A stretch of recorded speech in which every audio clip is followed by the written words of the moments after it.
एक छोटे से गांव में एक आदमी रहता था। उसके घर के पास में एक पहाड़ था जहां पर वह रोज सुबह जाता, वहां पर थोड़ी देर उस पहाड़ पर बैठता, फिर वापस आ जाता।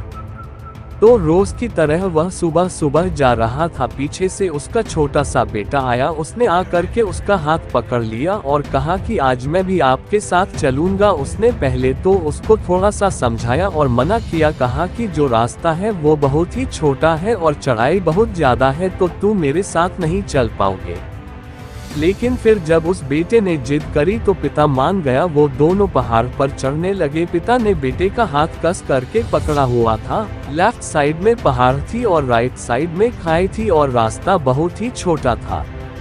वो पहाड़ की चोटी तक पहुंचने ही वाले थे, तभी रास्ते में एक बड़ा सा पत्थर आया। क्योंकि पिता उस रास्ते से रोज आता था तो उसको पता था कि वहां पर पत्थर है, तो वह साइड से निकल गया। लेकिन जो बेटा था उसका ध्यान कहीं और था, तो उसका घुटना जा करके उस बड़े से पत्थर से टकरा गया। उस बच्चे के मुंह से एक चीज निकली और जैसे ही वह चीखा, उसकी आवाज उन पहाड़ों में गूंजने लगी। इससे पहले उस बच्चे ने कभी भी अपनी आवाज की गूंज नहीं सुनी थी, तो उसे समझ नहीं आ रहा था कि ये क्या हो रहा है। वह अंदर से थोड़ा सा घबरा गया और उसे लगा कि शायद कहीं कोई है जो छुपकर उसे देख रहा है और उसका मजाक उड़ा रहा है। फिर उस बच्चे ने बोला, कौन हो तुम? तो जब उस बच्चे ने उस गूंज को सुना तो उसे गुस्सा आ गया। उसे लगा कि कौन है ये जो मेरा मजाक उड़ाए चला जा रहा है। फिर उसने गुस्से से कहा कि मैं तुम्हें छोड़ूंगा नहीं। और फिर जैसे ही उसने उस गूंज को सुना वह घबरा गया। उसके पिता समझ गए थे कि क्या हो रहा है।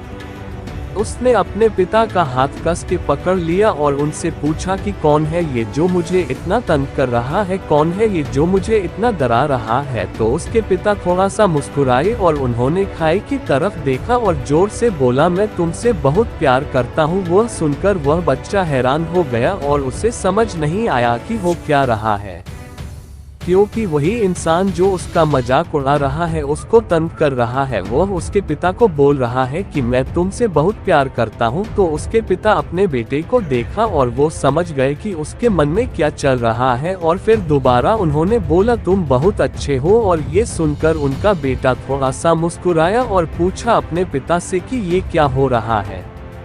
फिर उसके पिता ने अपने बेटे को समझाया, ये जो आवाज तुम सुन रहे हो ना, ये किसी और की नहीं है, ये तुम्हारी ही आवाज है जो कि पहाड़ों में गूंज रही है और तुम्हें अपनी ही आवाज सुनाई दे रही है। जैसे तुम बोलते हो ठीक वैसा ही तुम्हें सुनाई देता है। अगर तुम गुस्से से कुछ कहोगे तो पलट करके जो आवाज आएगी उसमें भी गुस्सा होगा, लेकिन अगर तुम कुछ अच्छा कहोगे तो वो आवाज भी अच्छी होगी।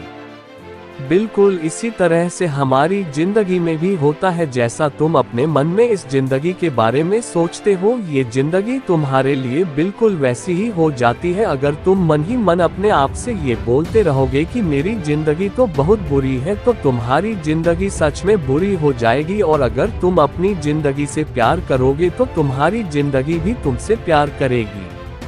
ये बात उस बच्चे के दिमाग में घर कर गई और फिर वे दोनों उस पहाड़ की चोटी पर गए। लेकिन बच्चे के दिमाग में यही बात घूम रहा था और फिर वह बच्चा खिलखिलाकर हंसा और उसने अपने दोनों हाथ खोले और अपनी पूरी ताकत से बोला, मैं तुमसे बहुत प्यार करता हूँ।